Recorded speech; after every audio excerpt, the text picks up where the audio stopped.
সূরাটির নাম হচ্ছে সূরায়ে কাসাস। নাম কি? জোরে বলেন। কাসাস মানে কি? কিচ্ছা কাহিনী। তো কোরআনের কিচ্ছা এটি সত্য কিচ্ছা। কিচ্ছা কাহিনীরও দরকার আছে না নাই? সম্মানিত প্রিয় বন্ধুগণ, এই যে সূরা কাসাসের ভিতর প্রথম দিকে যে আয়াতে কারিমাগুলো তেলাওয়াত করেছি, আল্লাহ রাব্বুল আলামিন সুন্দর একটি ঘটনা এই জায়গায় বর্ণনা করে দিয়েছেন। নবীটির নাম হলো মূসা নবী। জোরে বলেন, নাম কি? জোরে বলেন। আমার ভাইরা, এই মূসা আলাইহিস সালাতু ওয়াস সালাম তার কিচ্ছা সুন্দর করে রব্বুল আলামিন বর্ণনা করে দিয়েছেন। মূসা নবী এমনভাবে দুনিয়াতে আসলেন, তিনি পরীক্ষা দিয়েছেন, তিনি স্ট্রাগল করেছেন, তার জীবন পুরোটাই আল্লাহর রাস্তায় তিনি ব্যয় করেছেন।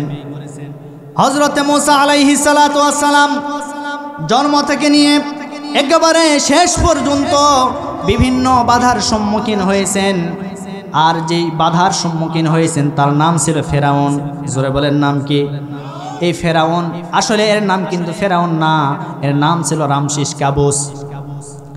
এই রামসিস কাবুস ফেরাউন সে সময় মিশরের যারা রাজা বাদশাহ হয় তাদের উপাধি হলো ফেরাউন উপাধি।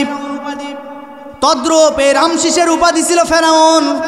এই ফেরাউন রাষ্ট্র ক্ষমতায় যখন চলে আসলেন, আসার পরে এই রাষ্ট্র ক্ষমতায় আসার পরে সর্বপ্রথম কয়েকটা আইন সে পাশ করেছে।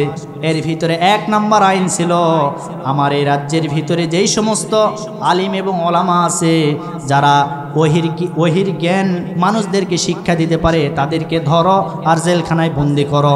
এটা ছিল এক নাম্বার ফেরাউনের টার্গেট। দুই নাম্বার টার্গেট হলো আল্লাহর পক্ষ থেকে ঐশী গ্রন্থের যে শিক্ষা আছে, তার মানে শিক্ষা ব্যবস্থায় হাত দিলেন। সে সময় স্কুল কলেজ ইউনিভার্সিটিতে রবের পক্ষ থেকে যে শিক্ষাগুলি শেখানো হয় বাচ্চাদেরকে, ফেরাউন আইন পাশ করলো এই শিক্ষাগুলি একটা একটা করে উঠায় দাও। আজ তো আমার বাংলার সমাজে এইরকম নাই। একটু মিলায় দেখবেন, আজকে বর্তমান স্কুল কলেজ সামান্য প্রাইমারি স্কুলে পড়াশোনা করবে ছোট্ট মানুষ, এই ছোট্ট মানুষকে আজকে রান্না করানো শিক্ষা হচ্ছে। আচ্ছা বলেন তো, রান্না করানো মেয়েদেরকে এটা কি স্কুলে শেখানোর বিষয় না বাড়িতে শেখানোর বিষয়? কথা বলেন। আজকে বাড়িতে শিখবে তারা।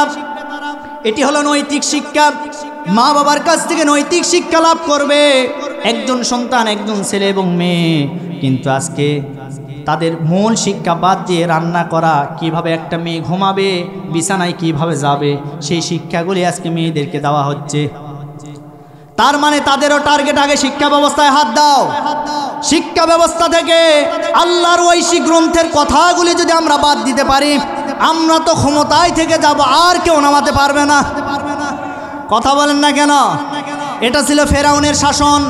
ফেরাউনের শাসনের 3 নাম্বার নমুনা হলো নারী পুরুষ একত্রিত হয়ে আমার রাজ্যের ভিতরে চাকরির ব্যবস্থা করে দাও। তার কারণ নারী পুরুষ যেখানে আছে সেই জায়গায় কিন্তু শয়তানও আছে। নারী পুরুষ যেখানে শয়তানও সেখানে। আজকে মা বোনেরা আছে না নাই? তাদের সম্পর্কেও কিছু বক্তব্য দেওয়া দরকার, কারণ তারাই হলো আমাদের দেশের সরকার। কথা বলেন। এজন্য মা বোনদের সম্পর্কে কিছু হেদায়েতি বক্তব্য দেওয়া দরকার। কথা বলেন না কেন? তাদের সম্পর্কেও দিব। তবে আপনারা সামনের দিকে একটু এগিয়ে যান আমার ভাইয়েরা। এইবার ফেরাউন সর্বশেষ যে আইন পাশ করলো সেটি হলো নারী পুরুষ একত্রিতভাবে চাকরির মাধ্যমে অবৈধ প্রেম ভালোবাসা হবে। আর এই অবৈধ প্রেম ভালোবাসার মাধ্যম দিয়ে যে সন্তানগুলি আসবে এরা তো সব আল্লাহর ওলি হবে। তার মানে এরা জারজ সন্তান হবে। আর এই জারজ সন্তানদেরকে আমার সেনাবাহিনী পুলিশ বাহিনীতে তোমরা চাকরি দিবা। কারণ আমি যে আনা রব্বুকুমুল আলা, আমি যে খোদা, আমি যে নিজেকে রব বলে দাবি করব, আমি যখন দাবি করব আমার বিপক্ষে যারাই কথা বলবে তাদেরকে প্রতিহত করার জন্য আমার এই 10,000 সেনাবাহিনী পুলিশ বাহিনী সামনে গিয়ে দাঁড়াবে। দেখছেন কায়দা? দেখছেন? একটু মিলাই নেবেন। এই আইন পাশ করার পরে একজন জ্যোতির্বিদ তাকে বলল, বাদশাহ মহোদয়, আপনি যে রাজ্য পরিচালনা করছেন এই রাজ্য তো একদিন ধ্বংস হয়ে যাবে, এই রাজ্যও থাকবে না। আপনার এই রাজ্যকে ধ্বংস করার জন্য আল্লাহর পক্ষ থেকে একজন রাসূল আসবেন, একজন পয়গাম্বর আসবেন, তার নাম হবে মূসা। সুবহানাল্লাহ বলুন। এই কথা বলার পরে এইবার ফেরাউন করল কি, তার রাজ্যের ভিতরে পুত্র সন্তান যারা জন্মগ্রহণ করত তাদেরকে নির্বিচারে হত্যা করে ফেলা হতো, একটাও বেঁচে রাখতেন না। কন্যা সন্তানদেরকে তিনি ছেড়ে দিতেন, আর ছেলে সন্তান যারা জন্মগ্রহণ করত তাদেরকে হত্যা করে ফেলা হতো। এইভাবে আমার ভাইরা মূসা নবী যখন মায়ের গর্ভের ভিতরে আসলেন, মার কান পর্যন্ত খবর চলে গেল। মা বুঝতে পারলেন আমার গর্ভের ভিতরে যে সন্তান, এই সন্তান ছেলে হলে এই সন্তান তো ফেরাউন বাহিনী বেঁচে রাখবে না। এই কথা মা যখন চিন্তা করলেন, চিন্তা করতে করতে এক পর্যায়ে আল্লাহ পাক রব্বুল আলামিন মূসা নবীর মায়ের অন্তরের ভিতরে আল্লাহ ইলহাম নাজিল করলেন। ডাক দিয়ে বলেন, ওগো মূসার মা, আপনি চিন্তা করবেন না, আপনি টেনশন করবেন না। আপনি সন্তান গর্ভে ধারণ করেছেন, সন্তান দুনিয়াতে নিয়ে আসবেন, আর এই সন্তানকে আমি কিভাবে বাঁচাবো, আমি কিভাবে রক্ষা করব, আমার কুদরত কাজ করবে, আপনাকে চিন্তা করতে হবে না। আমার ভাইরা এইবার মূসা নবীর মা সন্তানটা ডেলিভারি করলেন। ডেলিভারি করার পরে ছেলে সন্তান হলো, চিন্তায় পড়ে গেলেন কি করা যায়, কি করা যায়। এইবার আল্লাহ পাক রব্বুল আলামিন মূসা নবীর মাকে বললেন, ও গো মূসার মা, তোমার সন্তান যেহেতু ডেলিভারি হয়েছে, এই সন্তানকে একটা পদ্ধতি আমি তোমাকে শিখাই দিব, এই পদ্ধতি অনুযায়ী কাজ করবা, আর বাকি যা কাজ করা দরকার আমি আল্লাহর কুদরত কাজ করবে। এইবার মূসা নবী দুনিয়াতে আসলেন। আসার পরে আল্লাহ পাক বললেন, ও মূসার মা, সুন্দর একটা বাক্স তৈরি করো, সুন্দর একটা সিন্দুক তৈরি করো। এই সিন্দুক তৈরি করার পরে এই সন্তানকে ওই সিন্দুকের ভিতরে রেখে ঢাকনাটা তুমি ঢেকে দিয়ে এই সন্তানটা দরিয়ায় তুমি ভাসিয়ে দিবা। বাকি কি করা লাগে আমি আল্লাহ করব। এবার মূসা নবীর মা সেটাই করলেন। হযরতে মূসা আলাইহিস সালাতু ওয়াস সালাম দুনিয়াতে আসলেন। আসার পরে সিন্দুকের ভিতরে ভর্তি করলেন, ভর্তি করার পরে দরিয়ায় ভেসে দিলেন। অনেকে বলে নীল নদের ভিতরে না, এটা ছিল লোহিত সাগর। এই লোহিত সাগরের ভিতরে মূসা নবীর মা মূসা নবীকে ভাসায় দিলেন। ভাসতে ভাসতে এইদিকে মূসা নবীর যে খালা ছিল, ওই খালাকে বললেন, আমার এই বাক্স, আমার এই সন্তান কোথায় গিয়ে ভিড়ে তুমি একটু লক্ষ্য করবা। এইবার মূসা নবীর খালা সেটাই করলেন। বাক্স চলতে চলতে তিনি অবলোকন করলেন। বাক্স চলতে চলতে একেবারে ফেরাউনের স্ত্রী আসিয়া আলাইহিস সালাতু ওয়াস সালামের যেই আপনার যে গোসলখানা ছিল, গোসলের জায়গা ছিল, ওই জায়গায় গিয়ে আস্তে করে ফিরে গেল, আস্তে করে ফিরে গেল। এইবার কিতাবের ভিতরে এসেছে, ইবনে কাসির বলেন, এইবার মূসা আলাইহিস সালাতু ওয়াস সালাম বাক্সটা যখন আসিয়া পেলেন, আসিয়া পাওয়ার পরে আসিয়া করলেন কি, বাক্সর ঢাকনাটা খুলে ফেললেন। খোলার পরে ওই বাক্সের ভিতরে তিনি তাকিয়ে দেখলেন সুন্দর ফুটন্ত একটা লাল গোলাপ যেন বাক্সের ভিতরে শুয়ে আছে। আরো জোরে বলে সুবহানাল্লাহ। আচ্ছা বলেন তো, নবীদের চেহারা সুন্দর ছিল না অসুন্দর ছিল? এই সুন্দর বানায় দিয়েছেন কে? এই পৃথিবীতে সবচাইতে দুইজন ব্যক্তি সবচাইতে বেশি সুন্দর ছিল। নাম্বার 1 আমার আপনার নবী, বিশ্ব নবী মুহাম্মদুর রাসূলুল্লাহ সাল্লাল্লাহু আলাইহি ওয়াসাল্লাম, আর 2 নাম্বার হযরতে ইউসুফ আলাইহিস সালাতু ওয়াস সালাম। এই দুইজন মানুষ সবচাইতে বেশি সুন্দর ছিল। মিশরের আমার ভাইরা হযরতে ইউসুফ আলাইহিস সালাতু ওয়াস সালামকে ওই মহিলারা দেখার পরে ফল কাটতে গিয়ে আঙ্গুল কেটে ফেলেছে। উম্মুল মুমিনিন মা আয়েশা রাদিয়াল্লাহু তাআলা আনহা বর্ণনা করেন, ওই আসরে যদি ইউসুফ নবী না হয়ে আমার আপনার নবী বিশ্ব নবী হতো, তারা আঙ্গুল কাটা তো দূরের কথা, নিজের কলিজা পর্যন্ত কেটে ফেলতো। আরো জোরে বলি সুবহানাল্লাহ। নবীজির চেহারা সুন্দর ছিল না অসুন্দর? জোরে বলেন। তিনি সবচাইতে বেশি সুন্দর ছিল। এই জন্য বিবি আসিয়া এবার করলেন কি, মা বোনের একটু খেয়াল করে শুনবেন। এই সন্তানকে দেখার পরে মায়ায় পড়ে গেলেন, ভালোবাসায় পড়ে গেলেন। সন্তানটা হাতের ভিতরে নিলেন, নেওয়ার পরে বুকে জড়ায় নিলেন। নেওয়ার পরে এবার রাজ দরবার দিকে হেঁটে হেঁটে যাচ্ছিল। সামনে পড়ে গেল ফেরাউন, তার মানে আসিয়ার স্বামী। স্বামী এখন স্ত্রীকে ডাক দিয়ে বলেন, ওগো প্রাণের স্ত্রী, তোমার কোলে ওইটা কি? বললেন, দেখো আমার কোলে সুন্দর একটা ফুটন্ত লাল গোলাপ আমার বুকটাকে শীতল করেছে। তুমিও যদি এই সন্তানকে বুকে নাও, তোমার বুকটাও শীতল হয়ে যাবে। সুবহানাল্লাহ বলুন। শীতল হয়ে যাবে, তুমি ওই সন্তানকে বুকে নাও। এইবার ফেরাউন বললেন, এটি তো পুত্র সন্তান, তুমি এই সন্তান পেলে কোথায়? আমি তো আমার রাজ্যের ভিতরে ঘোষণা করে দিয়েছি কোনো পুত্র সন্তান যদি জন্মগ্রহণ করে তাহলে তাকে হত্যা করতে হবে। আমি তো আইন পাশ করেছি, এই সন্তান তুমি পেলে কোথায়? এইবার আসিয়া বললেন, স্বামী আপনি আইন পাশ করেছেন, আপনি ভঙ্গ করলে কোনো অসুবিধা নাই। সুবহানাল্লাহ বলতে পারেন না? তার কারণ হলো প্রত্যেকটা স্বামী কিন্তু তার স্ত্রীর কাছে কুফাকা। কথা বলেন, আপনি যত বড় নেতা হন না কেন স্ত্রীর কাছে গেলে বিড়াল। আপনি যত বড় হুজুর হন না কেন, বাহিরে হুজুর হুজুর বলে বলে মুখের ফেনা তুলে ফেলছে, স্ত্রীর কাছে গিয়ে যদি বলা হয় সবাই আমাকে হুজুর বলে, তুমি হুজুর বলো না কেন? বলে হ জানি তুমি কত বড় হুজুর। কথা বলেন, এই জন্য নেতা হওয়া সহজ, কিন্তু স্ত্রীর কাছে নেতা হওয়া সহজ না। হুজুর হওয়া সহজ, স্ত্রীর কাছে হুজুর হওয়া সহজ না। এইবার আসিয়া আলাইহিস সালাতু ওয়াস সালাম বললেন যে আপনি আইন পাশ করেছেন, আপনি নষ্ট করলে তো কোনো অসুবিধা নাই, ভঙ্গ করে ফেলেন। ভঙ্গ করে ফেললেন। ফেলার পরে এই সন্তানটা রাজদরবারে চলে গেল। যাওয়ার পরে এখন 3 দিন সময় অতিক্রান্ত হয়ে যায়, কিন্তু এই সন্তান দুগ্ধ অবস্থায় দুধ পান করে, ছোট বাচ্চা পান করবে, কিন্তু কোনো স্তনে সে মুখ লাগায় না, কোনো ধাত্রীর স্তনে মুখ লাগায় না। আসিয়া পেরেশান চিন্তিত অবস্থায় চিন্তায় পড়ে গেলেন, কি করা যায়, কি করা যায়। রাজ্যের ভিতরে ঘোষণা করলেন, আমার এই সন্তানকে যে ধাত্রী, যে মা দুধ পান করাইতে পারবে তাকে আমার রাজ্যের সবচাইতে বড় আসন দান করব, বিনিময়ে প্রতি মাসে তাকে কিছু হাদিয়াও দান করব। আল্লাহু আকবার। এই খবরটা তার ওই রাজ্যে, ওই রাজদরবারে মূসা নবীর খালা কাজ করতেন। মূসা নবী তো এখন মূসা নবীকে দেখার পরে তার খালা বুঝতে পারছে এটা তো আমার ভাগিনা, এটা তো আমার ভাগিনা, আমার বোনের কাছে খবর দিতে হবে। এবার চলে গেলেন মূসা নবীর মায়ের কাছে। যাওয়ার পরে খবর দিলেন যে বোন, তোমার সন্তান তো একেবারে ফেরাউনের রাজমহল দখল করে ফেলেছে। আল্লাহু আকবার।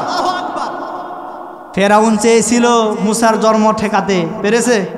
জোরে বলেন, পেরেছে? পারে নাই। মূসার জন্ম হয়ে গেছে, এমনকি রাজদরবারের সর্বোচ্চ কক্ষ যেটা সেটা দখল করে ফেলেছে। এবার মূসা নবীর মা আসলেন। আসার পরে বললেন, ঠিক আছে দেখি সন্তানটা দুগ্ধ পান করে কিনা।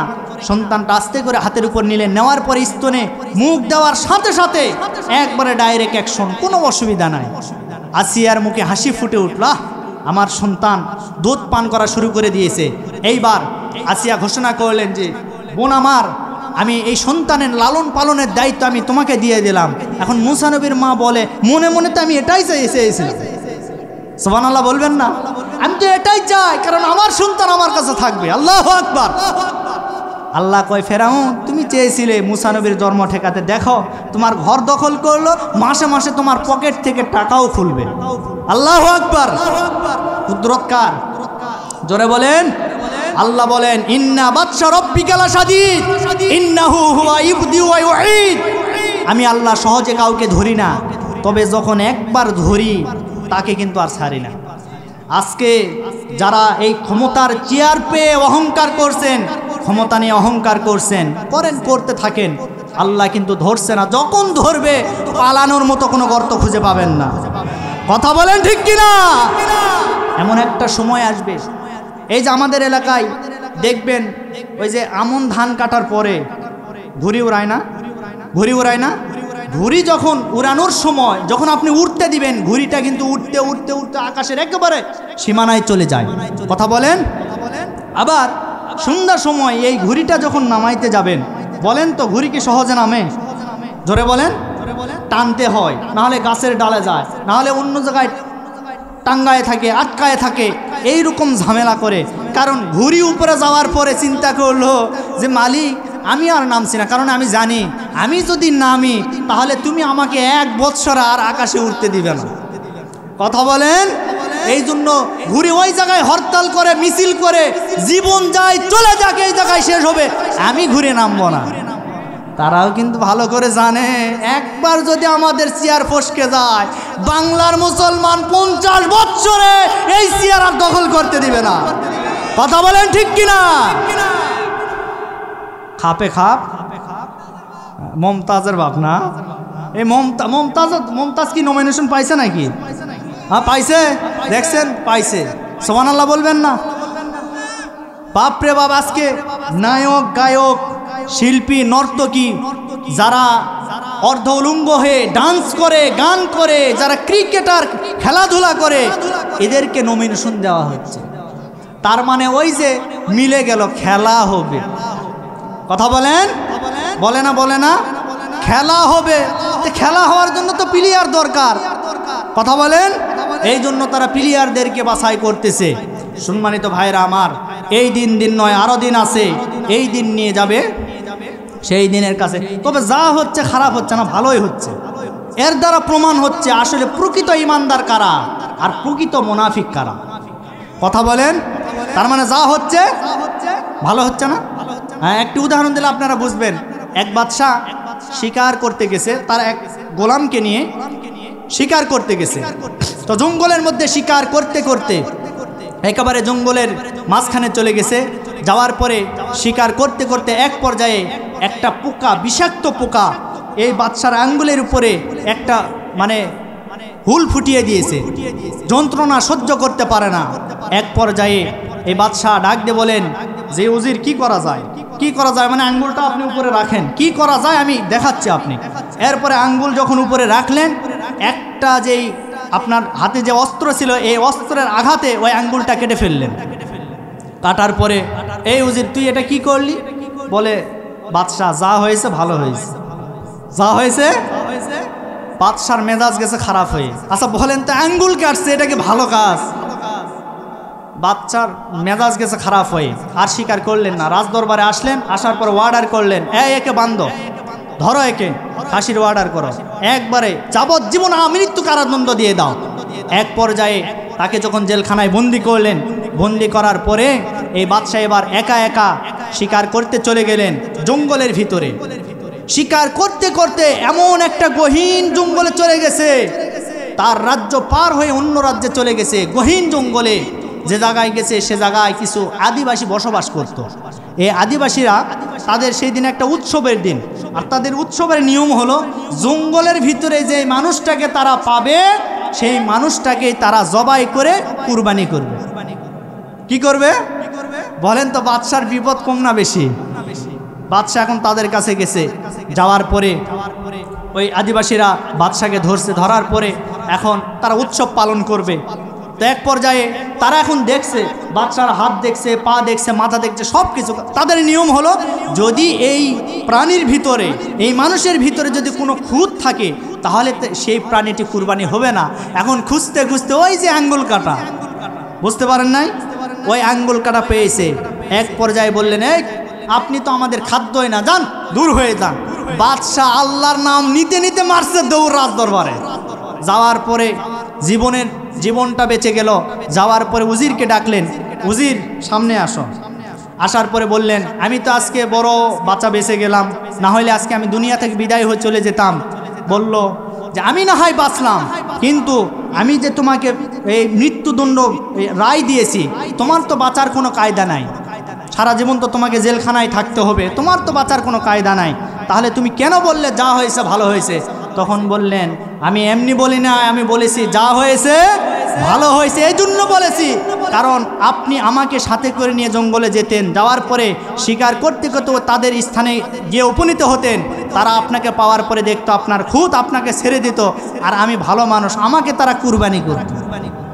কথা বলেন, এজন্য যা হয়েছে ভালো হয়েছে। সম্মানিত ভাইরা আমার, কথায় কথা বেড়ে যায়, আমি সেদিকে আর যাচ্ছি না।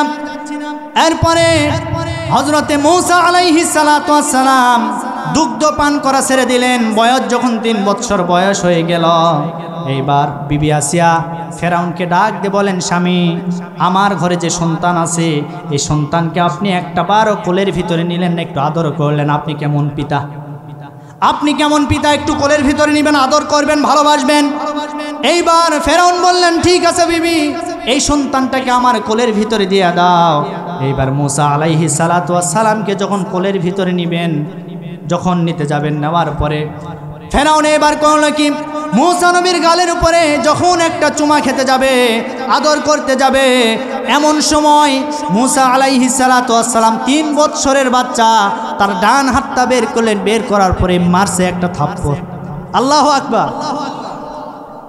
ফেরাউন থাপ্পড় খেয়ে ভোঁ ভোঁ ঘুরতে শুরু করলো। কি ব্যাপার? 3 বছরের বাচ্চা যে থাপ্পড় দিয়েছে মনে হয় 10 মণ ওজন। সুবহানাল্লাহ বলবেন না? এইবার আসিয়াকে ডাকতে বলেন, আসিয়া, আমি এই সন্তানকে বেঁচে রাখবো না।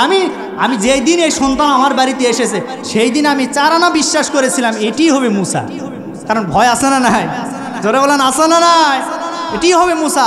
কিন্তু আজকে আমার 8 আনা বিশ্বাস হয়ে গেল এই সন্তানই হবে মুসা। সুতরাং একে আমি আর বেঁচে রাখবো না, দুনিয়া থেকে বিদায় করে দিব। এইবার আসিয়া ডাক দিয়ে বললেন, স্বামী গো, আপনি যে সন্তানকে মারবেন, সন্তানের অপরাধ? বলে অপরাধ হলো একটাই, এই সন্তান আমার গালে থাপ্পড় মেরেছে।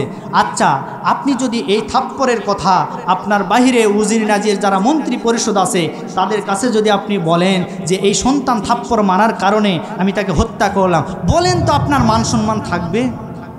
সুবহানাল্লাহ বলবেন না? তখন বলেন, ঠিকই তো তাই। আচ্ছা ঠিক আছে, তুমি জান এই কথা কাউকে বলিও না। সুবহানাল্লাহ বলুন। মুসা নবী বেঁচে গেলেন, বয়স যখন 10 বছর। জোরে বলেন কয় বছর? কষ্ট হচ্ছে আপনাদের? আলোচনা চলবে তো আর 10 মিনিট নাকি?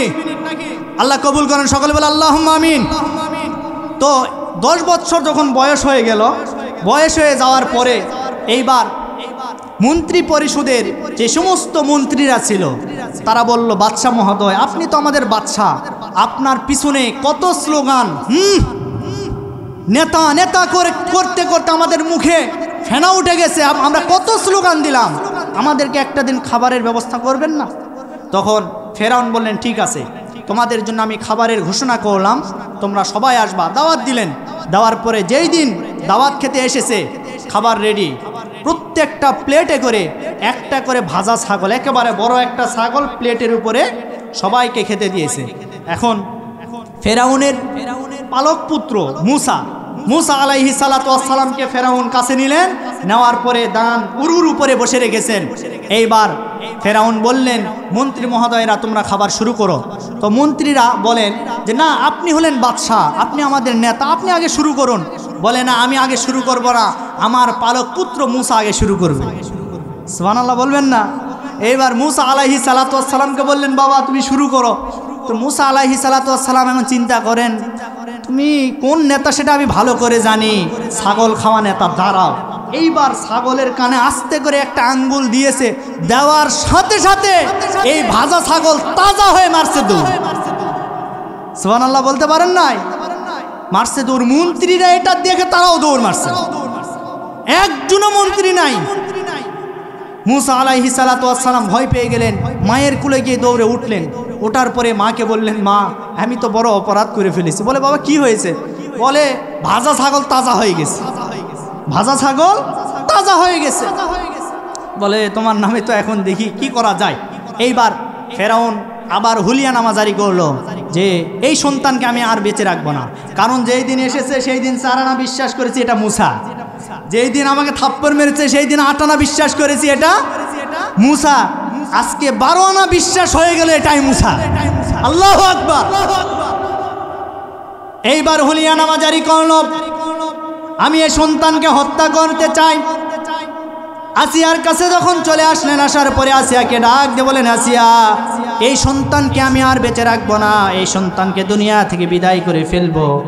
এইবার আসিয়া ডাক দিয়ে বলেন, আমার সন্তানের অপরাধকে আপনাকে বলতে হবে। বলে তোমার সন্তানের অপরাধ হলো ভাজা ছাগল তাজা করেছে, আমার আর বুঝতে বাকি না এই সন্তানটাই হবে মুসা, সুতরাং একে আমি আর বেঁচে রাখবো না, একে দুনিয়া থেকে বিদায় করে ফেলবো। এইবার আমার ভাইরা বিবি আসিয়া ডাক দিয়ে বলেন, স্বামী গো আপনি রাগ করবেন না, রাগটা ঠান্ডা করেন, কারণ প্রত্যেকটা স্ত্রী তার স্বামীকে ঠান্ডা করতে পারবে, বশ করতে পারে ভালোবাসা মহব্বত দিয়া। কথা বলেন। এজন্য বিবি আসিয়ার কাছ থেকে আমাদের শিক্ষা নিতে হবে। মা বোনেরা, আপনারা স্বামীর উপরে রাগারাগি করেন, আপনারা স্বামীর উপরে মন খারাপ করেন, স্বামী যদি বাহির থেকে বাড়িতে এসে 1 গ্লাস পানি যদি আপনাদেরকে বলে একটু ঢেলে দাও, আপনারা একেবারে রাগান্বিত হয়ে বলেন, ওই যে জগার গিলাস পারলে ঢেলে খাও, আমি পারবো না, কারণ এই মুহূর্তে আমি সিরিয়াল নিয়ে ব্যস্ত আছি। কথা বলেন। এজন্য মা বোনেরা, আপনাদের স্বামী আবার কি, বিবি আসিয়ার দিকে আপনি একটু লক্ষ্য করে দেখুন, তার স্বামী ছিল ফেরাউন। ফেরাউন এমন জালিম ছিল আমার ভাইরা। এইবার করলেন কি, আসিয়া ডাক দিয়ে বলেন, স্বামী আপনি একটু মাথা ঠান্ডা করেন, মাথা গরম হয়ে গেছে, আপনি সন্তানকে হত্যা করতে চান, ঠিক আছে, তবে এই সন্তানের অপরাধ কি? বলে সন্তানের অপরাধ কি মানে, প্লেটের উপরে একটা ভাজা ছাগল দিয়েছিলাম, এই ছাগলের কানের ভিতরে যখনই এই সন্তানটা হাত দিয়েছে, ওই ভাজা ছাগল তাজা হয়ে মারছে দৌড়। এইবার আসিয়া ডাক দিয়ে বলেন, স্বামী এখানেই তো আপনার কথা, এখানেই আপনাকে আমি বোঝাতে চাই যে সন্তান আমাদের ঘরে থাকাকালীন সময়ে ভাজা ছাগল, একটা মৃত ছাগলের কানের ভিতরে যদি একটা হাত দেওয়ার কারণে এই সন্তানটা তাজা হয়ে জিন্দা হয়ে যদি দৌড় মারতে পারে, আপনি স্বামী আমার, আপনিও তো একদিন মারা যাবেন। সুবহানাল্লাহ বলতে পারেন নাই? আপনিও একদিন মারা যাবেন, আপনি দুনিয়াতে থাকবেন না, আপনার রাজত্ব থাকবে না, আপনিও মারা যাবেন। এই সন্তান আমাদের বাড়িতে যদি থাকে, আপনি যেদিন মারা যাবেন, আপনার শিয়রে বসে আমার এই সন্তানটা আপনার কানের ভিতরে আঙ্গুল দিয়ে দিবে, ওই মুহূর্তে আপনি জিন্দা হয়ে যাবেন। সুবহানাল্লাহ বলতে পারেন না? আপনি জিন্দা হয়ে যাবেন। এই কথা যখন বললেন, বলার পরে বলেন তো, কাউকে যদি জীবিত হওয়ার অফার দেওয়া হয়, এই অফার কি কেউ ছাড়বে? জোরে বলেন। ফেরাউন এবার বললেন, ঠিকই তো তাই, আচ্ছা ঠিক আছে, আমি তাকে আর মারব না। বেঁচে গেলেন। বয়স কত? জোরে বলেন। 10 বৎসর। এইবারও বেঁচে গেলেন। যাওয়ার পরে এইবার আমার ভাইরা, এমন একটা দিন চলে আসলো, যেই দিন একটা কিপ্তি ছিল, এই কিপ্তির সাথে তর্কাতর্কি করতে করতে এই কিপ্তির গালে একটা থাপ্পড় মেরেছে। এক থাপ্পড়ে ওই কিপ্তি দুনিয়া থেকে বিদায় নিয়ে চলে গেল। ওই কিপ্তি যখন মারা গেল, মারা যাওয়ার পরে রাজ্যের ভিতরে ঘোষণা হয়ে গেল যে মূসা একজন যুবককে হত্যা করে ফেলেছে। এই খবরটা ফেরাউনের কান পর্যন্ত যখন চলে গেল, যাওয়ার পরে ফেরাউন এইবার মূসা নবীর নামে একেবারে 12 আনা হুলিয়া জারি করে দিল যে না, এই মূসাকে আমি আর দুনিয়াতে বেঁচে রাখবো না। আমার বুঝতে বাকি নাই, 16% আমার বিশ্বাস হয়ে গেছে, 16 আনা বিশ্বাস হয়ে গেছে, নিঃসন্দেহে এটাই হবে মূসা। এইবার আল্লাহর পক্ষ থেকে ইলহাম আসলো, এই মুহূর্তে তুমি চলে যাও, তুমি এই জায়গায় আর থেকো না, কারণ তোমার বিরুদ্ধে এখন আইন পাশ হয়ে গেছে, তোমাকে হত্যা করা হবে। মূসা আলাইহিস সালাতু ওয়াস সালাম এইবার হিজরত করে চলে গেলেন মাদিয়ানে। আমার ভাইরা, কোন নবী রাসূল হিজরত করা বাকি রাখেন নাই। প্রত্যেকটা নবী এবং রাসূল তারা হিজরত করেছেন ইসলামের জন্য, দ্বীনের জন্য। কথা বলেন, আরো জোরে বলেন। সবাই হিজরত করেছে, আমাদেরকেও হিজরত করতে হবে। মূসা আলাইহিস সালাতু ওয়াস সালাম হিজরত করে মাদিয়ানে চলে গেলেন। যাওয়ার পরে আশেপাশে কোনো ঘর নাই, বাড়ি নাই, কোনো ছায়া নাই, কোন জায়গায় বসবে? একটা জায়গায় বসে পড়লেন। সামনে ছিল একটা কূপ, এই কূপের পাশে বসে পড়লেন। বসার পরে তিনি চিন্তা করলেন, পিপাসার্ত অবস্থায়, তৃষ্ণা লেগেছে, পানি খাওয়ার প্রয়োজন। এইবার তিনি করলেন কি, ওই কূপটাতে হাত দ্বারা ওই কূপের ঢাকনা একেবারে তুলে ফেললেন। তোলার পরে ওই জায়গা থেকে পানি পান করলেন। পানি পান করার কিছুক্ষণ পরে তিনি লক্ষ্য করে দেখলেন 2 জন মহিলা, 2 জন মেয়ে মানুষ বালতি হাতে করে নিয়ে কূপের পাশে দাঁড়িয়ে আছে। 2 জন মহিলা দাঁড়িয়ে আছে। মূসা নবী কথা বলে না, ওই মহিলারাও কথা বলে না। এক পর্যায়ে মূসা নবী ডাক দিয়ে বলেন, ওগো মেয়েরা, তোমাদের পরিচয় কি? তোমরা কি জন্য এই জায়গায় এসেছো আমি একটু জানতে চাই। এইবার বললেন, আপনি কি? আপনাকে আমরা চিনলাম না, তবে আমরা প্রতিদিন এই জায়গায় পানি নেওয়ার জন্য আসি, আমাদেরকে এই জায়গা থেকে পানি ওঠাতে হয়।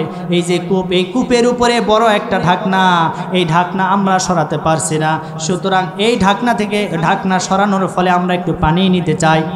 এই কথা বলার পরে হযরতে মূসা আলাইহিস সালাতু ওয়াস সালাম এবার করলেন কি, তিনি একটা ডান হাত দ্বারা ওই ঢাকনার উপরে হাত মারলেন, ঢাকনা একেবারে ছুঁড়ে মারলেন। মারার পরে ওই 2 মহিলাকে 2 বালতি পানি ভর্তি করে, ওই 2 বালতি পানি ভর্তি করে তাদের হাতে একটু উঠায় দিলেন। 2 জন মহিলা বাড়িতে চলে গেলেন। যাওয়ার পরে বাবার কাছে সব ঘটনা খুলে বললেন। বলার পরে বললেন, ওগো বাবা, আমরা একটা যুবককে দেখেছি, এই যুবকের অনেক শক্তি সামর্থ্য। এইবার বাবা ওই 2 মেয়েকে ডাক দিয়ে বলেন, ওগো মেয়েরা, আগামীকাল আবার তোমরা পানি নিতে যাবো ওই কূপের নিকট। ওই যুবককে যদি তোমরা দেখতে পাও, আমার কাছে তোমরা নিয়ে আসবা, আমি একটু তার সাথে কিছু কথা বলতে চাই। এইবার দুইজন মেয়ে চলে আসলেন পানি নেওয়ার জন্য, পানি নেবেন কূপ থেকে। কিন্তু তার পূর্ব মুহূর্তে যুবককে ডাক দিয়ে বলেন, যুবক, আমার বাবা আপনাকে ডেকেছে, আমাদের বাড়িতে আহ্বান করেছে, আপনি কি যেতে চান? বলে, হ্যাঁ অবশ্যই আমি যেতে চাই। এইবার যাওয়ার জন্য পানি ভর্তি করে নিয়া এই দুই মহিলা এবার বললেন, এইবার হযরত মূসা আলাইহিস সালাতু ওয়াস সালাম ডাক দিয়ে বলেন, ওগো মেয়েরা, আমি তো তোমাদের বাড়ি চিনি না, কেমনে যাব? তোমার বাবাকেও তো চিনি না। বলে, চিনতে হবে না, আমরা মহিলা সামনে থাকব আর আপনি পিছনে থাকবেন, আমরা সামনে যেই দিকে যাব আপনিও আমাদের পিছনে পিছনে আসবেন। এই কথা শোনার পরে হযরতে মূসা নবীর মেজাজ গেছে খারাপ হয়ে, এবার ডাক দিয়ে বলেন, এই মহিলা তোরা কি বললি? আমি পুরুষ মানুষ আর তোরা মহিলা, আমি তোদের পিছনে থাকবো তোরা সামনে থাকবি, এটা কখনো হতে পারে না, বরং আমি সামনে থাকবো তোরা পিছনে থাকবি। আল্লাহু আকবার। কারণ কোন পুরুষ মানুষ মহিলার পিছনে থাকতে পারে না, মহিলা থাকবে পিছনে আর পুরুষরা থাকবে। আরো জোরে বলেন। কিন্তু আজকে বাংলাদেশের অবস্থা কি? হ্যাঁ, কয়দিন পরে মসজিদের ইমামও বানায়নি। কে কথা হবে না? কেন হবে না? সবই তো ঠিক আছে, সমান অধিকারের স্লোগান দিতে হবে দিতে হবে। বাপ রে বাপ আমার ভাইরা, তো আমি যে কথা বলতেছিলাম যে এইবার বললেন কি আমি পিছনে থাকবো না, আমি থাকবো সামনে, তোরা পিছনে থাকবি, আমাকে তোরা নির্দেশনা দিবি, আমি ডানে চলবো না বামে চলবো, তবে বেশি কথা বলা যাবে না, কারণ মহিলাদের কথার ভিতরে একটা রস কম থাকে। কথা বলেন, জোরে বলেন।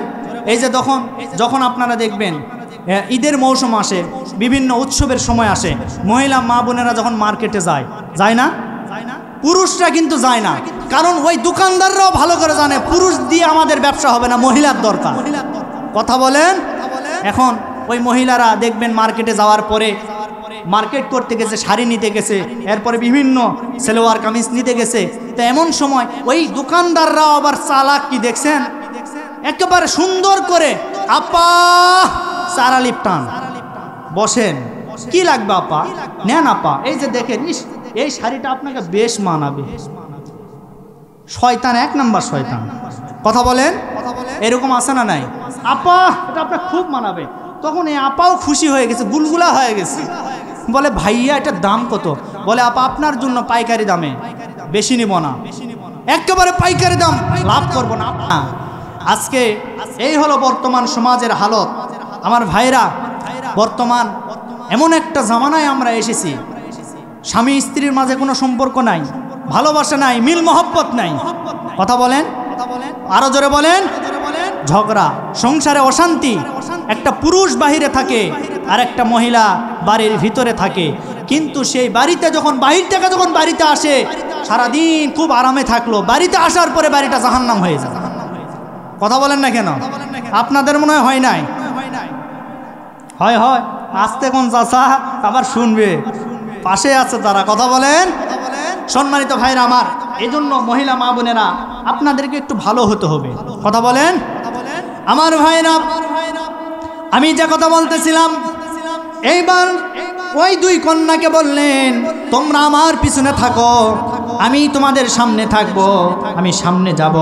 এইবার মূসা আলাইহিস সালাতু ওয়াস সালাম করলেন কি, সামনের দিকে হাঁটলেন, মহিলারা পিছন দিকে বলে ডানে চলো, ডানে যায়, বামে চলো, বামে যায়। এই করতে করতে যখন ওই কন্যাদের বাবার কাছে গেলেন, বাবার কাছে যাওয়ার সাথে সাথে বললেন, এই যুবক, তোমার নাম তো মূসা। সুবহানাল্লাহ বলতে পারেন না? মূসা নবী বললেন, আপনি কি ফেরাউনের লোকটুক নাকি? আমি আসলাম ফেরাউনের অত্যাচার থেকে বাঁচার জন্য এই জায়গায়, আর আপনি আমাকে বললেন আমার নাম মূসা। আপনি কেমনে জানলেন? বলে, আমি তোমার নাম জানি না, তোমার কাজও জানি। বলে, আমার কি কাজ? বলে, হ্যাঁ আমি কাজ জানি। তুমি কাকে মেরে আসছো? একটা কিপ্তিকে মারো নাই, তাকে হত্যা করো নাই, হত্যা করে এই জায়গায় এসেছে, আমি সব জানি। তবে তুমি চিন্তা করো না, ভয় করো না, আমি হলাম এই মাদিয়ানবাসীর জন্য একজন পয়গাম্বর, আমার নাম হলো শুআইব আলাইহিস সালাতু ওয়াস সালাম। আরো জোরে বলে সুবহানাল্লাহ। হযরত শুআইব আলাইহিস সালাতু ওয়াস সালাম এইবার ডাক দিয়ে বলেন, যুবক, তুমি চিন্তা করো না, টেনশন করো না, তুমি আমার বাড়িতে থাকবে, তবে তোমার কাছে আমি একটা প্রস্তাব জানাতে চাই। আমার দুইটা কন্যাকে তুমি একবার দেখেছো, দ্বিতীয়বার আর দেখার কোনো সুযোগ নাই। এখন এই কন্যা দুইটার ভিতরে যেই কন্যাকে তুমি বিবাহ করতে চাও, ওই কন্যাকে তোমার সাথে আমি বিবাহ দিব। তুমি কি রাজি আছো? বলে রাজি। মানে জলদি করে কাজী ডাকেন, তাড়াতাড়ি কাজী ডাকেন। বলে না, এখন তাড়াহুড়া করলে তো তোমাকে বিয়ে দিব না, দাঁড়াও, একটু দাঁড়াও। আমার মেয়েকে বিয়ে করতে চাইলে তোমাকে রাখালের দায়িত্ব পালন করা লাগবে 10 বছর। জোরে বলেন কত বছর? আরো জোরে বলেন। 10 বছর রাখালের দায়িত্ব পালন করতে হবে। আমার ভাইরা, হযরত মুসা আলাইহিস সালাতু ওয়াস সালাম যেহেতু বিয়ে করতে হবে, বিয়ে করার জন্য একেবারে রাজি হয়ে গেলেন। 10 বছর ছাগল চড়ানোর দায়িত্ব নিলেন। আচ্ছা বলেন তো, ছাগল ভালো জাত না খারাপ জাত? জোরে বলেন। ওকে যদি সামনে টানেন, ও পিছনে একটা ব্রেক মারবে, আর যাব না। সামনে দুইটা পা সামনে একেবারে ব্রেক মেরে দিবে, সামনে আর যাব না। এই প্রাণীকে রাখালের লালন পালনের দায়িত্ব দিয়েছি মুসার ঘাড়ে। এখন বলেন তো, মুসার রাগ কম না বেশি? জোরে বলেন। এইবার মুসা আলাইহিস সালাতু ওয়াস সালাম রাখালের দায়িত্ব পালন করলেন, ছাগল ভেড়া বকরি পালন করলেন। এক পর্যায়ে 10 বছর অতিক্রান্ত হয়ে যাওয়ার পরে, যখন 10 বছরের শেষ দিন যখন উপনীত হবে, এই শেষ দিনে গিয়ে ছাগলের পাল নিয়ে যখন মরুভূমিতে গিয়েছিলেন, মরুভূমিতে বাড়ির দিকে আসবেন, এমন সময় সামনে থেকে একটা ছাগল একেবারে পাল থেকে ছিন্ন হয়ে দৌড় মারছে। দৌড়, ছাগল দৌড়াই, মুসাও দৌড়াই। দৌড়াইতে দৌড়াইতে মুসা নবী একেবারে ক্লান্ত হয়ে গেছে। এক পর্যায়ে ছাগলটাকে ধরলেন। ধরার পরে মুসা নবীর রাগ একেবারে মাথার উপরে উঠে গেছে। ছাগলের দুইটা ঠ্যাং ধরছে, ঠ্যাং ধরার পরে একেবারে পাটা উপর দিকে করছে, করে এখন নিয়ত করছে এক আছাড়ে শেষ করে ফেলবে। আচ্ছা বলেন তো, মুসা নবীর রাগ কম না বেশি? জোরে বলেন। রাগ এমন ভাবে উঠছে যে তো দুনিয়ার থেকে শেষ করে ফেলবো। তো ছাগল এখন নিরুপায়। যখনই ছাগলের চেহারার দিকে যখন তাকালেন, চোখের দিকে যখন তাকালেন, ছাগলের চেহারার ভিতরে একটা মুমূর্ষ অবস্থায়, মানে মৃত্যুর একটা ভাব চলে আসছে। তখন মুসা নবী বলে, আহারে ছাগল, তোর চেহারার ভিতরে আমি মৃত্যুর ছাপ দেখতে পাচ্ছি। যা, তোকে মেরে কি লাভ? তোকে তো মেরে আমার কোনো লাভ নাই। যা, আজকে তোকে ছেড়ে দিলাম। সুবহানাল্লাহ বলবেন না? কই মারলে বলে বিয়ে হবে না। কষ্ট হচ্ছে বলে আলহামদুলিল্লাহ। আপনারা আমার এলাকার মানুষ, আপনারা আমার এলাকার মানুষ। আমার বাড়ি বেশি দূরে না। পোস্টারে দেখেছেন যে আমি খতিব, পাঁচশিরা বাজার জামে মসজিদের খতিব। বেগুনগ্রাম আমার বাড়ি। আপনারা সকলে আমাকে চিনেন, কেউ বা আমার সকলে যারা আছেন কম বেশি আমার আত্মীয় এখানে বসে আছেন। আপনারা আমার একেবারে দূরের মানুষ না। আমি বাংলাদেশের প্রায় 34টা জেলায় কথা বলেছি। আলহামদুলিল্লাহ বলুন। 34টা জেলায় কোরআনের কথা বলেছি। এই ছোট্ট গোলাম, আল্লাহ তার এই গোলামকে দিয়ে কোরআনের খেদমত করাচ্ছে। বাংলাদেশের প্রায় একেবারে সীমান্তবর্তী এলাকা যেগুলি, কক্সবাজার থেকে শুরু করে এইদিকে সাতক্ষীরা, খুলনা, কয়রা থানাতে আমি গিয়েছি। এইদিকে দিনাজপুর, ভুরুঙ্গামারি, রংপুর, কুড়িগ্রাম, সব জায়গায় মোটামুটি আমার ভ্রমণ হয়েছে বলে আলহামদুলিল্লাহ। তো আমি যখন গত বছর সিলেটে গিয়েছিলাম, 1 জানুয়ারি আমার প্রোগ্রাম ছিল। তো আমাকে বলে, হুজুর আপনি কাঁচা আগু খাবেন না পাকা আগু খাবেন? আমি চিন্তা করলাম, আল্লাহ, জয়পুরহাটে গু খাওয়ার জন্য আসলাম এটি? হ্যাঁ, এই ভাই কি করেন এগুলা? আমি বললাম গুটু খাবো না, তাড়াতাড়ি কি আছে তাড়াতাড়ি নিয়ে আসেন। তো ঝাড়ি যখন মারছি চলে গেছে। আমার পাশে আরেকজন মাওলানা ছিল, উনি কথা বললেন না। তো এক পর্যায়ে আমি দেখলাম, ওনাকে এসে বললেন, আপনি কোনটা? বলে আমি ভিজাটাই খাবো। আমি বললাম, আল্লাহ মানুষ না জানো না, গু খাবার চাই। তো এরপরে আমি দেখলাম যে দেখি এই জিনিসটা কি।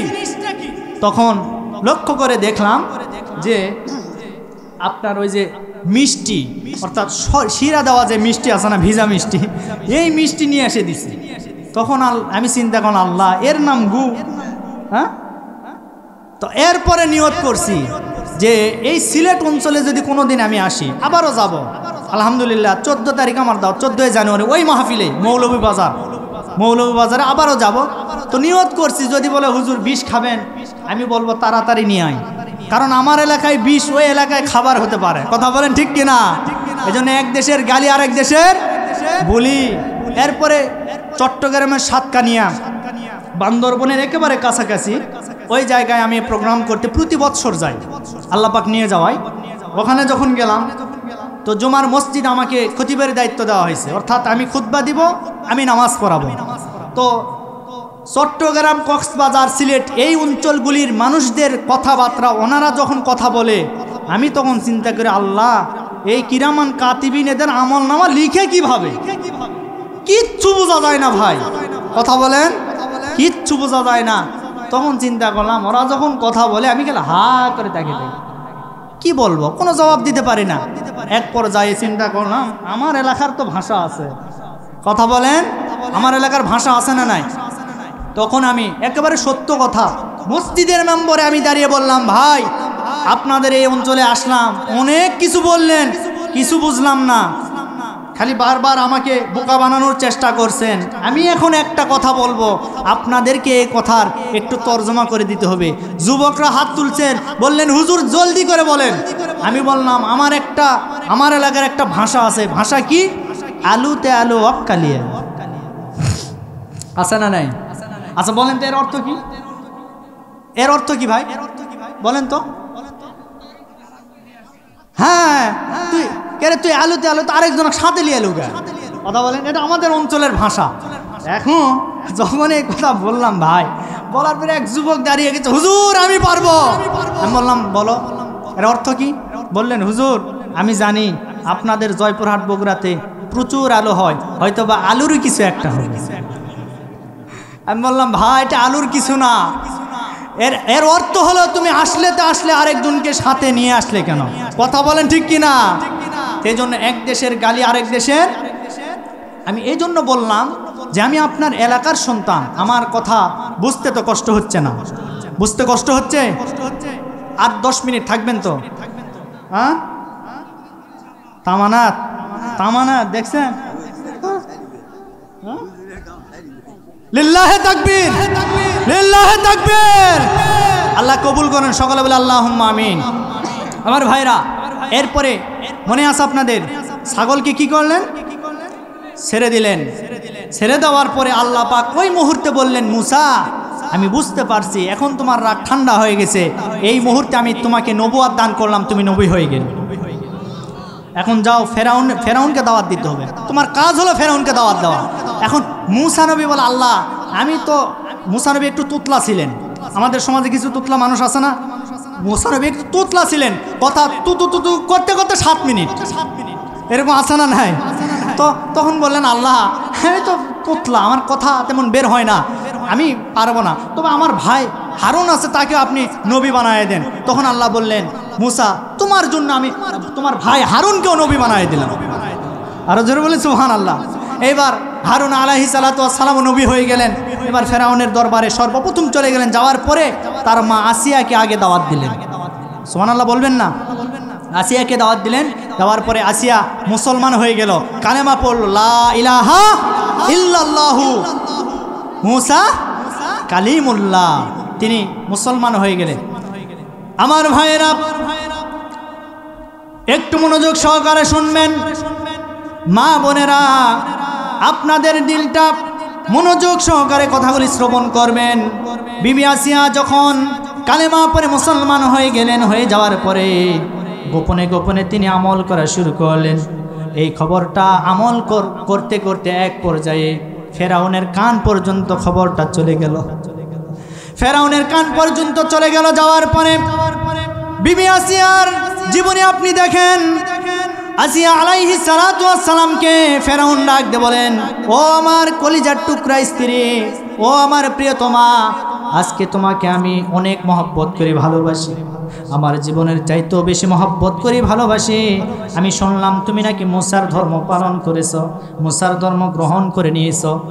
আসিয়া ডাক দিয়ে বলেন, আমি মুসার ধর্ম গ্রহণ করি নাই, আমি আল্লাহর ধর্ম গ্রহণ করে নিয়েছি। আমি আল্লাহর ধর্ম গ্রহণ করে নিয়েছি। যে আল্লাহ আপনাকে সৃষ্টি করেছেন, যে আল্লাহ আমাকে সৃষ্টি করেছেন, যে আল্লাহ মুসাকে সৃষ্টি করেছেন, সেই আল্লাহর ধর্ম আমি গ্রহণ করে নিয়েছি।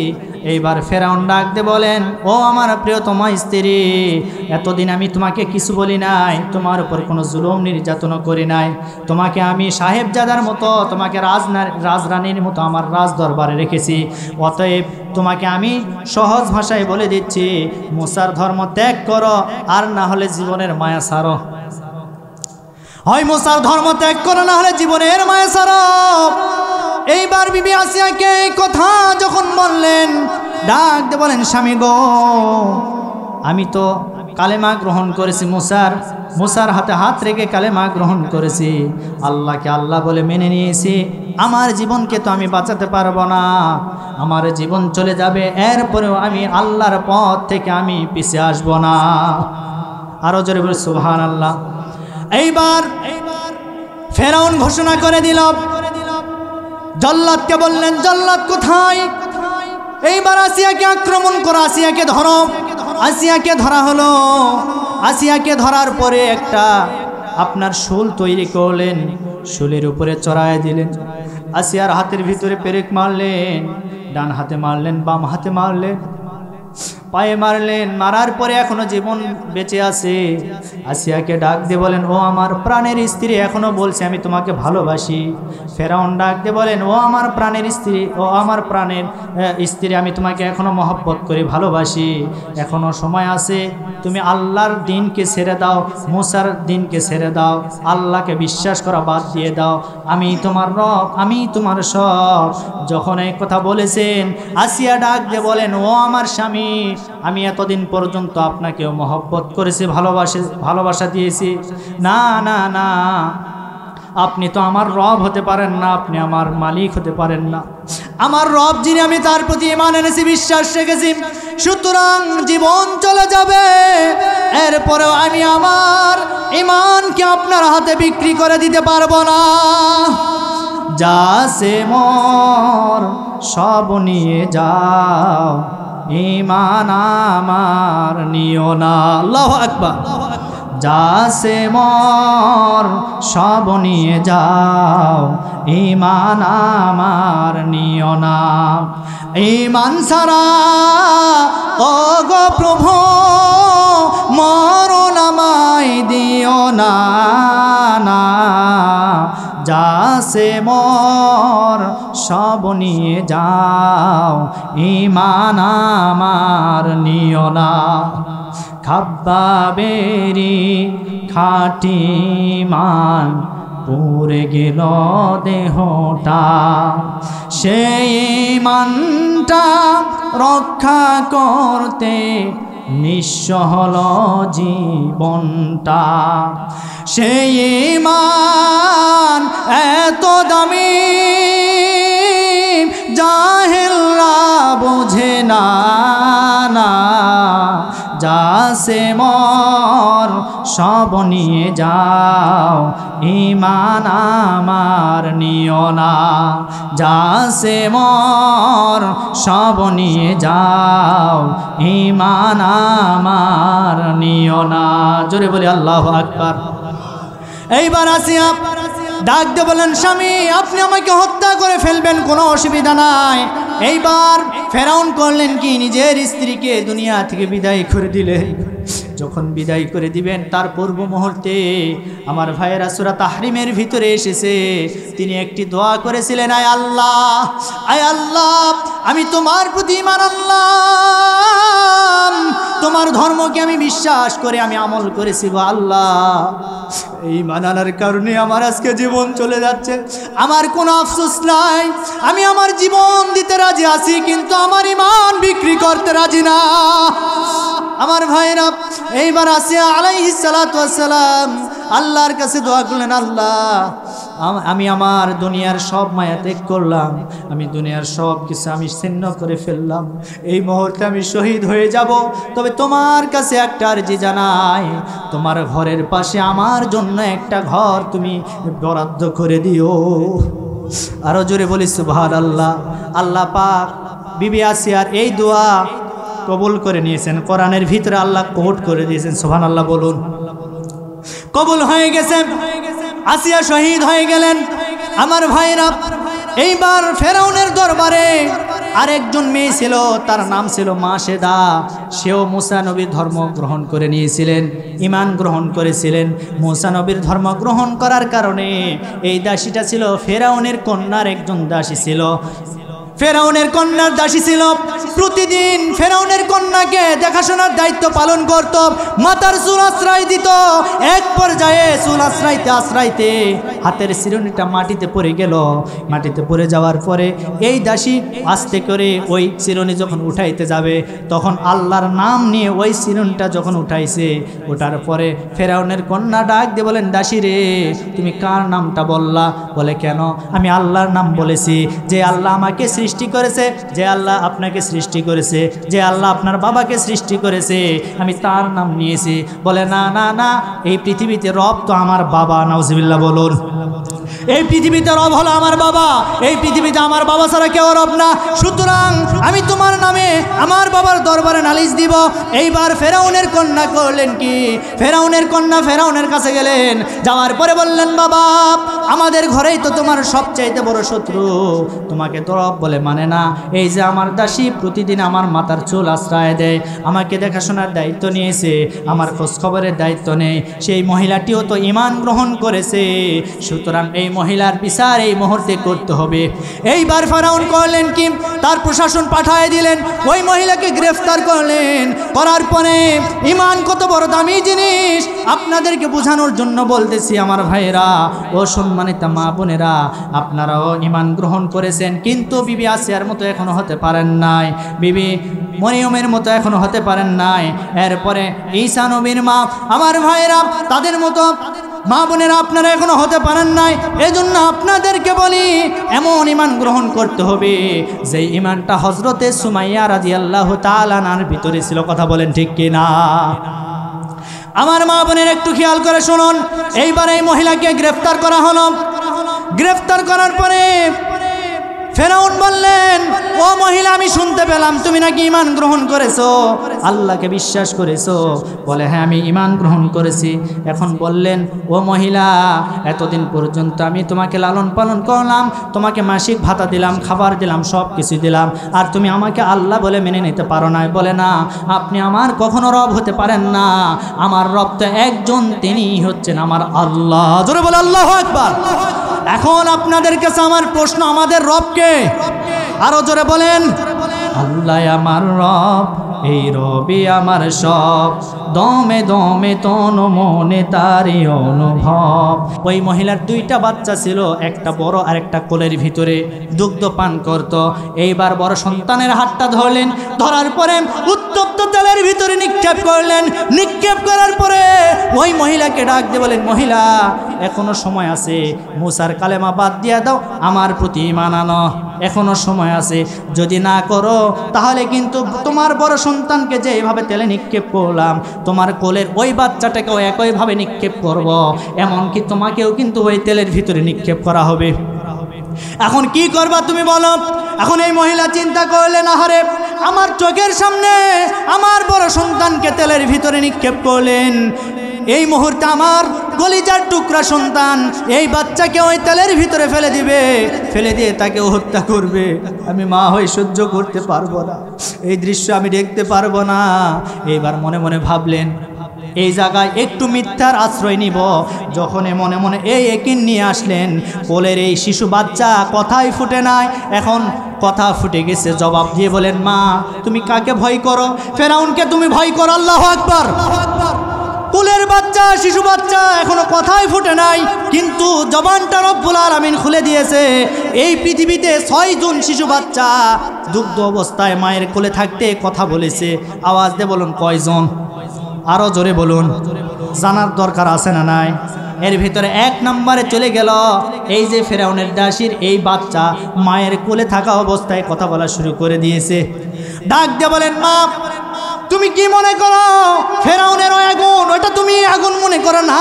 আমার চোখ দিয়ে দেখছি ওইটা তো আগুন না, ওইটা হচ্ছে আল্লাহর বানানো তৈরি করা ফুল বাগান। মরতেই হবে যখন শহীদি মরণ দিও আমাকে। আল্লাহু আকবার। মরতেই হবে যখন শহীদি মরণ দিও আমাকে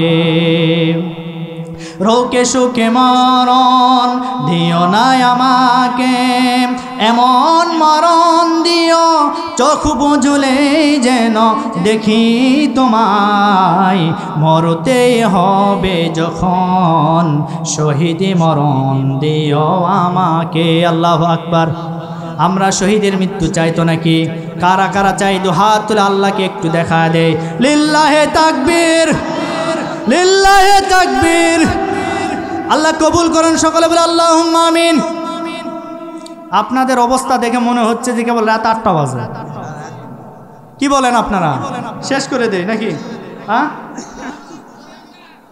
আর আধা ঘন্টা চলবে চলবে চলবে জোরে বলে মারহাবা যুবক ভাইরা কি বলেন চলবে তো নাকি আল্লাহ কবুল করেন সকলে বলে আল্লাহুম্মা আমিন সম্মানিত প্রিয় বন্ধুগণ আজকের এই উপস্থিতি থেকে মনে হচ্ছে যে আসলে আমার এই জয়পুরহাটের মানুষ কোরআন প্রেমিক কথা বলেন কোরআনকে ভালোবাসে কোরআনকে মহব্বত করে সুতরাং আমার এলাকায় যেই সমস্ত আতিপাতি নেতা আছে যারা কোরআন থেকে আমাদেরকে বিরত রাখতে চায় আজকে আমরা তাদেরকে প্রমাণ করতে চাই আমরা কোরআন থেকে কখনো পিছু হটব না কথা বলেন ঠিক কিনা আল্লাহ কবুল করুন বলি আল্লাহুম্মা আমিন আমার ভাইরা একটু মনোযোগ সহকারে শুনবেন এইবার এই দাসীকেও ওই তেলের ভিতরে নিক্ষেপ করা হলো দাসীও শহীদ হয়ে গেলেন এইদিকে মুসা আলাইহিস সালাতু ওয়াস সালাম ফেরাউনের দরবারে আসলেন আসার পরে বললেন ও ফেরাউন এতদিন যা করছো এতদিন যা করছো আজকে মীমাংসা আসতে চায় বলে কি মীমাংসা বলে তুমি যদি আল্লাহ হও তাহলে আমি কিছু প্রশ্ন করব প্রশ্নের উত্তর দিতে হবে বলে হ্যাঁ আমি তো আল্লাহ আমি তো রব আনা রব্বুকুমুল আলা আমি খোদা আমি সব তখন এই কথা বলার পরে বললেন নেতা আপনি রাগ হন কেন আপনার সাথে আমার রাগ কিন্তু কম না সুবহানাল্লাহ বলুন মাঝে মধ্যে আজরাইলকেও ছাড় দেয় না কথা বলেন ঠিক কিনা কাউকে ছাড় দেয় না রাগ করেন কেন আমি ঠান্ডা মাথায় বলতেছি আপনি যদি রব হন আপনি যদি আল্লাহ হন আপনার হাতে আমি হাত রেখে ঈমান গ্রহণ করব কোনো অসুবিধা নাই আজকে এতদিনের ঝামেলা মীমাংসা করতে চান মীমাংসা কি বলে আপনি রব বলে হ্যাঁ আমি রব বলে আমার প্রশ্ন হলো আপনি যদি রব হয়ে থাকেন আমার যিনি রব তিনি মানুষকে জিন্দাও করতে পারে মারতেও পারে সুতরাং আপনি যদি রব হন তাহলে আপনি এই মুহূর্তে একজন মানুষকে মারতে হবে আরেকজন মানুষকে জিন্দা করতে হবে এইবার ফেরাউন বলে এটা সিম্পল ব্যাপার এটা আমার কাছে কোনো ব্যাপারই না এবার বললেন এই জল্লাদ আমার জেলখানার ভিতরে কোনো আসামি আছে বলে হ্যাঁ এমন আসামি আছে যারা মৃত্যুদণ্ড প্রাপ্ত আসামি তাড়াতাড়ি নিয়ে আসো নিয়ে আসলেন বলার পরে বললেন কি ব্যাপার তুমি জেলখানায় কেন ছিলে বলে বাদশাহ মহোদয় আমার তো কোনো মামলা নাই রাত্রিবেলা আমি ঘুমিয়েছিলাম কিন্তু ঘুম থেকে উঠে দেখি জেলখানার ভিতরে কোনো মামলা নাই বলে কোনো মামলা নাই তোমার নামে তো মৃত্যুদণ্ড পরোয়ানা হয়ে গেছে 2 দিন পরে তুমি মারা যাবে এটা কি তুমি জানো বলে হ্যাঁ আমি জানি আমি মারা যাব বললেন ঠিক আছে যাও তোমাকে আমি নির্দোষে খালাস করে দিলাম মুসা নবী বললেন বাপ রে বাপ আপনি তো আসল খোদা একজন মানুষ মারা যাবে আপনি তাকে জিন্দা করলেন তার মানে আপনি 50% পাস করেছেন 50% পাস করলেন আমি আপনার হাতে হাত রেখে ঈমান গ্রহণ করব কোনো অসুবিধা নাই বললেন এখন আমার প্রশ্ন হলো এখন একজন মানুষকে মৃত্যু ঘটাতে হবে বলে কি বলে এই জল্লাদ আরেকটা আসামিকে নিয়ে আসো আরেকটা আসামিকে নিয়ে আসা হলো বলে তোমার কি অপরাধ বলে আমার কোনো অপরাধ নাই আমি রাত্রে ঘুমিয়েছিলাম পরের দিন সকালবেলা উঠে দেখি আমার নামে 32টা মামলা গাড়ি পোড়ানোর মামলা এরপরে গাছ ফালানোর মামলা অনেক মামলা আমার নামে এই কথা বললেন আচ্ছা বলেন তো এই ধরনের মামলা বর্তমান আছে না জোরে বলেন হ্যাঁ ওই কায়দায় হয়েছে হ্যাঁ সম্মানিত ভাইরা আমার এরপরে বললেন যে এই আসামি ঠিক আছে তোমার নামে মামলা তুমি তো খালাস পেয়ে যাবা 2 দিন পরে তোমার জামিন হয়ে যাবে তুমি জানো বলে হ্যাঁ আমি জানি এরপরে জল্লাদকে বললেন জল্লাদ তরবারি নিয়ে আসো নিয়ে আসার পরে ওই জায়গায় একবারে দ্বিখণ্ডিত করে দিলেন মারলেন মারার পরে মুসা নবীকে বললেন মুসা দেখছো এই মানুষটা বেঁচে যেত, আমি তাকে মৃত্যু ঘটাই দিলাম। মুসা নবী বললেন, বাপ রে বাপ, আপনি তো রব, আপনি 80% পাস করেছেন। সুবহানাল্লাহ বলুন, সুবহানাল্লাহ। দাঁড়ান, এরপরে বললেন যে ঠিক আছে ফেরাউন, মামলা এখানে শেষ করতে চাই। সর্বশেষ প্রশ্ন হলো, আপনি যে মানুষটাকে এই মুহূর্তে মারলেন, আপনি যদি রব হয়ে থাকেন, এই মানুষটাকে এই মুহূর্তে এখানে জিন্দা করতে হবে। কায়দা না বেকায়দা? জোরে বলেন। পাতলা পায়খানা শুরু। বলে, বেটা বিয়াদব, তুমি আমার উপর দিয়ে কথা বলো। সমাজের কিছু আতিপাতি নেতা আছে, যখন হুজুরদের মুখের সাথে পারে না, তখনই তাদের নামে বেটা বিয়াদব গলা ঝাঁকি দিয়ে কথা বলে। কথা বলেন, মিল আছে না নাই? এরপরে বললেন, এই মুসাকে ধরো, তার দল বল যা আছে আক্রমণ করো।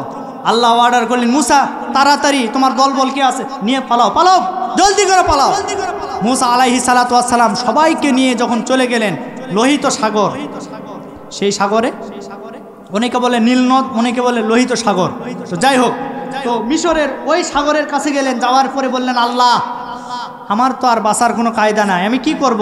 বলে, মুসা তোমার হাতে কি? বলে, লাঠি, মারো, জলদি করে মারো। যেই না মেরেছে, আল্লাহ পাক রব্বুল আলামিন 12টা রাস্তা তৈরি করে দিলেন, একেবারে হাইওয়ে রুট তৈরি করলেন। মুসা নবী বললেন, জলদি করে পার হও, তাড়াতাড়ি পার হও। এরপরে মুসা আলাইহিস সালাতু ওয়াস সালাম দল বল নিয়ে সব চলে গেলেন।